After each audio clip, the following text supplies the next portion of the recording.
Hello viewers, welcome to கலிடி Kochi cinema. இந்த வீடியோவில் நம்ம விஜயகாந்த் கூட அனுராதா நடித்த 4 படங்களை பற்றி சிம்பிளாக பார்த்துடலாங்க. ஃபர்ஸ்ட் படம் பார்த்திங்கன்னா மதுரை சூரன் அப்படிங்கிற படம் தாங்க. இதில் நம்ம விஜயகாந்துக்கு ஜோடியாகவே நடிச்சுக்காப்புல நம்ம அனுராதா. இந்த படத்தில் சூரன் அப்படிங்கிற கேரக்டரில் நம்ம விஜயகாந்த் நடிச்சுக்காப்புலங்க. ரெண்டாவது படம் மெட்ராஸ் வாத்தியார் அப்படிங்கிற படம் தாங்க. இதில் வந்து சப் கதாநாயகி நம்ம அனுராதா நடிச்சுக்காப்புல. இதில் சசிகலா தான் நம்ம மெயின் கதாநாயகியாக நடிச்சுக்காப்புலங்க.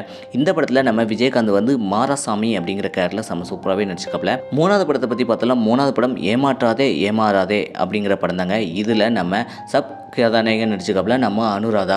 இந்த படத்தில் நம்ம விஜயகாந்த் வந்து சூரிய பிரகாஷ் அப்படிங்கிற கேரக்டரில் நடிச்சுக்காப்புலங்க. நாலாவது படம் தழுவாத கைகள் அப்படிங்கிற படம் தாங்க. இதுலேயும் நம்ம விஜயகாந்த் கூட நடிச்சுக்காப்புல நம்ம அனுராதா. இதில் அம்பிகா தான் கதாநாயகன் நடிச்சுக்காப்புல. இதில் கோபால் அப்படிங்கிற கேரக்டரில் நம்ம விஜயகாந்த் நடிச்சுக்காப்புலங்க. மொத்தம் பார்த்திங்கன்னா நம்ம அனுராதா நம்ம விஜயகாந்த் கூட 4 படங்கள் நடிச்சுக்காப்புல. இந்த படத்தில் எந்த படத்தில் பெஸ்ட்டாக நடிச்சுக்காப்புல அப்படிங்கிறத மறக்காம கமெண்ட் செக்ஷனில் கமெண்ட் பண்ணுங்கள். இதே போல் சினிமா தகவலை தெரிஞ்சுக்கிட்ட கலிடி கொச்சி சினிமா சப்ஸ்கிரைப் பண்ணுங்கள்.